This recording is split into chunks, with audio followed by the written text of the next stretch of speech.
Hello my dear students, कैसे हैं आप सभी। तो स्वागत आप सभी का मेरे इस यूट्यूब पोर्टल पे।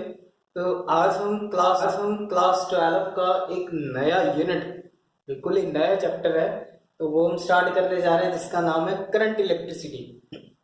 तो करंट इलेक्ट्रिसिटी वैसे तो आपने क्लास 10th में पढ़ा हुआ है ये चैप्टर, बट इन क्लास 12 हम इसको और डीपली इसको डिस्कस करेंगे। तो चलिए स्टार्ट करते हैं। देखिए करंट इलेक्ट्रिसिटी है क्या। तो आपको पता ही है, जो करंट इलेक्ट्रिसिटी जहां पे आपने वर्ड पढ़ा है, जहां पे आप ये वर्डिंग देखोगे ना करंट इलेक्ट्रिसिटी, तो वहां पे आप खुद समझ जाओगे that means study of charges. तो करंट इलेक्ट्रिसिटी का मीनिंग क्या है? स्टडी ऑफ चार्जेस, जहां पे हम चार्जेस की स्टडी करते हैं। क्लियर। अब जो करंट इलेक्ट्रिसिटी है ये मेनली टू टाइप्स की होती है। एक तो हम डिस्कस करते हैं फर्स्टली, ये मैं आपको पहले भी करवा चुका हूं, इसकी जो फर्स्ट टाइप है जिसका नाम है स्टैटिक इलेक्ट्रिसिटी। स्टैटिक इलेक्ट्रिसिटी, तो हमने इलेक्ट्रोस्टैट में जो यूनिट फर्स्ट है हम पढ़ चुके हैं, तो उसमें मैंने आपको स्टैटिक इलेक्ट्रिसिटी के बारे में बताया था। तो स्टैटिक इलेक्ट्रिसिटी का मीनिंग है study of charges at rest. Study of charges at rest. और सेकंड नंबर पे जो सेकंड टाइप है करंट इलेक्ट्रिसिटी की, वो है करंट इलेक्ट्रिसिटी। करंट इलेक्ट्रिसिटी और करंट इलेक्ट्रिसिटी वैसे तो नाम से ही क्लियर है, study of charges, study of charges in current means motion. तो आपको पता ही है ये सब, study of charges in motion, जहां पे हम एग्जांपल लेके चलते हैं किसी मेटल की या फिर किसी कंडक्टर की। आपको पता ही है जब हम किसी कंडक्टर की बात कर रहे हैं तो कंडक्टर के अंदर क्या है, बहुत सारे फ्री चार्जेस, बहुत सारे फ्री चार्ज है, बहुत सारे फ्री इलेक्ट्रॉन्स है, और वो इलेक्ट्रॉन्स क्या करते हैं, रैंडमली मूव करते रहते हैं, मोशन में होते हैं। तो क्लियर। तो ऐसी टाइप की इलेक्ट्रिसिटी को क्या बोलते हैं, करंट इलेक्ट्रिसिटी। और करंट इलेक्ट्रिसिटी के बारे में ही हम डीपली इसको आगे डिस्कस करेंगे इसके बारे में। ठीक है, तो चलिए स्टार्ट करते हैं। तो देखिए करंट इलेक्ट्रिसिटी है क्या। करंट इलेक्ट्रिसिटी मींस, या इलेक्ट्रिक करंट भी इसको आप कह सकते हो, या फिर आप इलेक्ट्रिक करंट भी कह सकते हैं इसको। Electric current, this is a type of current electricity. तो इलेक्ट्रिक करंट क्या है, that is a rate of flow charges, जहां पे जो चार्ज है वो मूव करता है टाइम के विद रिस्पेक्ट। ठीक है, जहां पे रेट वर्ड आ गया ना, रेट वर्ड का मीनिंग है जहां पे हम टाइम की बात कर रहे हैं। क्लियर। या फिर हम इसको ऐसे भी कह सकते हैं, it is defined as a flow of charge with respect to time. Clear. या फिर rate of flow of charges.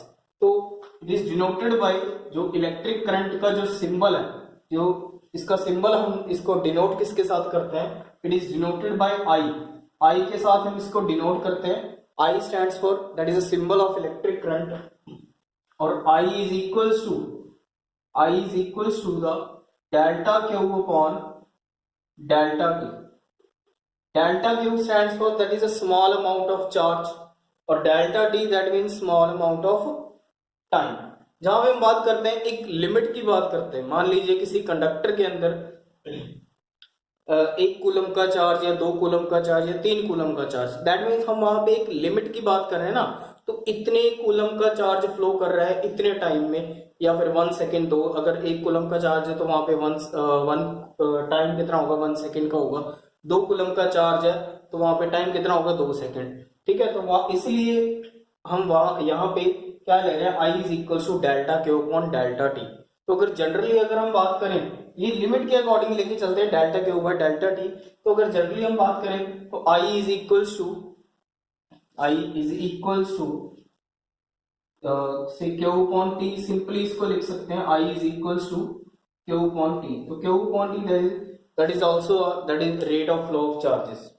ठीक है, तो ये फॉर्मूला आपने याद रखना है। तो ये फॉर्मूला आप 10th क्लास में भी कर चुके हो, क्लियर। या फिर और I इज इक्वल टू, चाहे तो आप इसको ऐसे भी लिख सकते हो, I is equal to D Q by D T, जैसे मर्जी लिख सकते हो, मीनिंग सभी का सेम ही है, जैसे मर्जी आप इसको डिनोट करवा सकते हो, मीनिंग इसका सेम ही बनेगा। तो बस आपने इलेक्ट्रिक करंट का डेफिनेशन याद रखना है, rate of flow of charges, clear. चलिए आगे बढ़ते हैं। इसके बाद कहते हैं इसकी एसआई यूनिट के बारे में बात करते हैं। The SI unit of electric current, SI unit of electric current, electric current की जो एसआई यूनिट है, तो इलेक्ट्रिक करंट की एसआई यूनिट क्या होगी, हमको पता है current I is equals to Q upon T है, I is equals to Q upon T, और Q that is charge, charge की यूनिट क्या है, कूलम, और टाइम की कितनी है, सेकंड। तो इसका मतलब अगर किसी सर्किट के अंदर, अगर किसी सर्किट में एक कूलम का चार्ज फ्लो कर रहा है विद रिस्पेक्ट टू 1 सेकेंड, कितने टाइम में, 1 सेकेंड में, तो I is equals to 1 coulomb per second, I is equals to 1 coulomb per second, that is also is equals to 1 ampere, 1 ampere याद रखिएगा। 1 ampere क्या है, that is the unit of electric current, that is the SI unit of electric current, 1 ampere याद रखिएगा। Ampere जो है वो क्या है, AMPER, PERE sorry, ampere is the SI unit of electric current। तो मैं EC सिंपल शॉर्ट में लिख रहा हूं, तो इसको आप समझ लेना, ठीक है। तो एम्पियर वर्ड आपने याद रखना है, एम्पियर क्या है, इलेक्ट्रिक करंट की SI यूनिट है। तो ये क्वेश्चन भी आपको बन के आ सकता है, भी आपको इसे शॉर्ट क्वेश्चन में पूछ सकते हैं, डिफाइन 1 एम्पियर, डिफाइन 1 एम्पियर, तो इसका आप आंसर दे सकते हो डिफाइन 1 एम्पियर का। तो 1 एम्पियर क्या होता है, तो यहाँ पे मैंने आपको 1 एम्पियर की डेफिनेशन यहाँ पे बताई है, देखिए कहते हैं current is flowing through a conductor is said to be 1 ampere when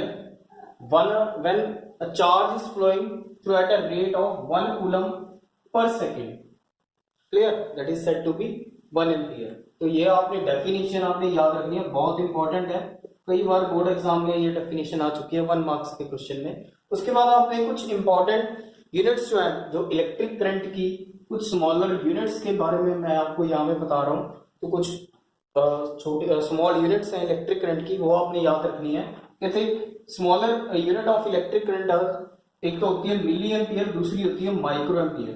तो ये दोनों यूनिट्स आपको पता होनी चाहिए, न्यूमेरिकल्स में ये यूनिट्स आपको बहुत काम आएंगी, क्योंकि हमको ये चीज तो पता है भी, जो अगर मैं मिली एम्पियर की बात करूं तो यहाँ पे जो मिली एम्पियर है 1 मिली एम्पियर की, 1 मिली एम्पियर कितने एम्पियर के इक्वल होता है, 1 milli ampere that is equals to 10 raise to power -3 ampere. तो ये वैल्यू आपने याद रखनी है। और उसके बाद नेक्स्ट अगर माइक्रो एम्पियर की मैं बात करूं तो 1 माइक्रो एम्पियर जो है, माइक्रो एम्पियर आप इस तरीके के साथ इसको डिनोट करवा सकते हैं, 1 micro ampere is equals to 10 raise to power -6 ampere. तो ये दोनों ही वैल्यूज आपने अच्छे से याद करनी है, और ये वैल्यूज न्यूमेरिकल्स में आपको बहुत काम आएंगे, ठीक है। चलिए आगे बढ़ते हैं। इसके बाद टाइप्स ऑफ इलेक्ट्रिक करंट की मैं बात करता हूं यहाँ पे आगे, टाइप्स ऑफ इलेक्ट्रिक करंट। तो टाइप्स ऑफ इलेक्ट्रिक करंट में क्या है, हम यहाँ पे इलेक्ट्रिक करंट की 2 टाइप्स डिस्कस करेंगे। देखिए हमको पता है, मान लीजिए मैंने यहाँ पे एक सर्किट बनाया है, ये मेरे पास एक सर्किट है, और इस सर्किट को मैंने यहाँ पे एक बैटरी के साथ कनेक्ट कर दिया।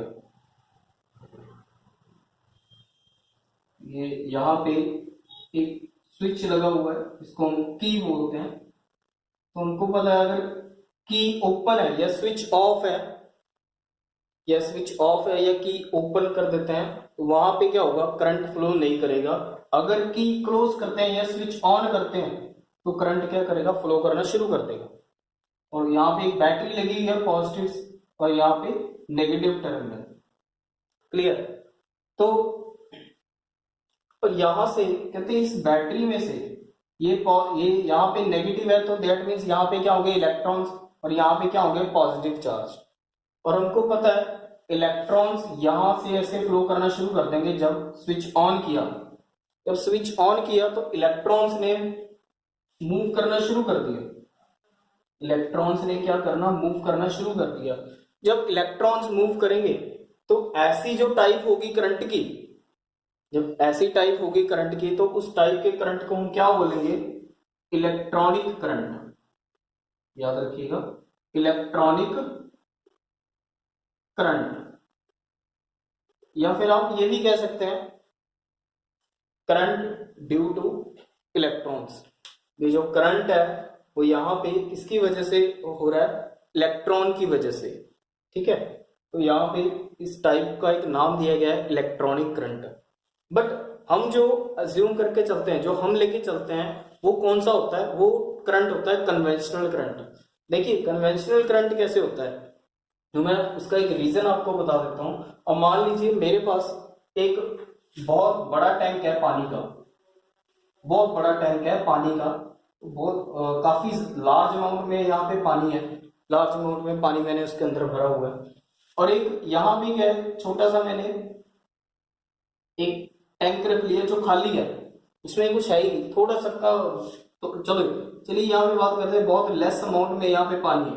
अब पानी इसमें ज्यादा है, इसमें ज्यादा है, तो ऑब्वियसली इसमें ज्यादा पानी है, इसमें कम है ना। तो और ये जो टैंक है ये नीचे की तरफ पड़ा है और ये अपर पोजीशन पे रखा हुआ है, ये लो पोजीशन पे है और ये अपर पोजीशन पे है। ठीक है, और हमको एक चीज तो पता है, और यहां से हमने क्या लगा दिया, एक पाइप लगा दिया। तो एक ऐसा कनेक्शन लगा दिया जिससे क्या हो सके, पानी ट्रांसफर हो सके एक पोजीशन से दूसरी पोजीशन तक।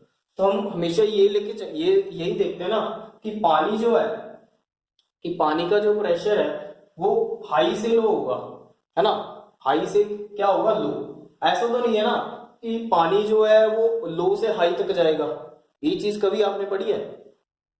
पानी का जो प्रेशर है ये लो से हाई कभी आपने सुना है? ये तो नहीं होता ना, लो से हाई तो कभी नहीं जाता पानी। हमेशा पानी का जो डायरेक्शन है, दैट मीन्स या फिर हम ये कहते हैं कि जो प्रेशर है उसका वो कैसे होता है, हाई से लो, हाई से लो की तरफ। ऑब्वियसली ये हाई से लो की तरफ ही जाएगा ना, लो टू हाई तो जाएगा नहीं। तो यहाँ पे देखिए अगेन मैंने एक अगली एग्जांपल लिया है हॉट बॉडी और कोल्ड बॉडी की। तो मैं यहाँ पे बात करूं हॉट बॉडी और कोल्ड बॉडी में, तो मैं यहाँ पे देखो कहते हैं जो हीट है हमारी, जो हीट है वो हीट कैसे ट्रांसफर होती है। ऑब्वियसली ये हीट कैसे ट्रांसफर होगी, हॉट बॉडी से कोल्ड बॉडी, है ना, हॉट बॉडी से कोल्ड बॉडी की तरफ ट्रांसफर होगी ना हीट। इसका मतलब हम कह सकते हैं कि ये यहाँ पे हाई टेम्परेचर होगा और यहाँ पे क्या होगा, लो टेम्परेचर। क्या होगा, यहाँ पे हाई टेम्परेचर और यहाँ पे लो टेम्परेचर। तो इसका मतलब या इसको हायर टर्मिनल बोला गया, इसको लोअर टर्मिनल। तो ऐसे ही यहाँ पे हमने जो बैटरी कंसीडर करी है, तो उस बैटरी में जो पॉजिटिव टर्मिनल है ये क्या है, हायर टर्मिनल, और ये क्या है, नेगेटिव वाला लोअर टर्मिनल। तो इसलिए हम कह सकते हैं यहाँ पे, तो इसलिए हम यहाँ पे ये कह सकते हैं कि करंट जो है, जो करंट है वो पॉजिटिव से नेगेटिव की तरफ फ्लो करेगा, पॉजिटिव से नेगेटिव की तरफ फ्लो करेगा। That means higher terminal to lower terminal की तरफ वो फ्लो करेगा, मूव करेगा। तो इसलिए इस टाइप के करंट को हम क्या बोलते हैं, कन्वेंशनल करंट, कन्वेंशनल करंट। तो याद रखिएगा, अगर करंट हायर टर्मिनल से लोअर टर्मिनल की तरफ मूव कर रहा है, दैट मीन पॉजिटिव से नेगेटिव की तरफ मूव कर रहा है, तो इस टाइप के करंट को क्या बोलेंगे हम, कन्वेंशनल करंट। ठीक है, तो ये आपने डायरेक्शन, दैट मीन्स टाइप्स है जो इलेक्ट्रिक करंट की, वो आपने याद रखनी है। या फिर आप यहाँ पे डायरेक्शन ऑफ कन्वेंशनल करंट भी कह सकते हो। तो मैंने यहाँ पे, क्योंकि मैंने आपको यहाँ पे डायरेक्शन ऑफ इलेक्ट्रॉनिक करंट और डायरेक्शन ऑफ कन्वेंशनल करंट दोनों के डायरेक्शन यहाँ पे बता ही दिए हैं। ठीक है, तो टाइप्स ऑफ इलेक्ट्रिक करंट ही याद रख लीजिएगा।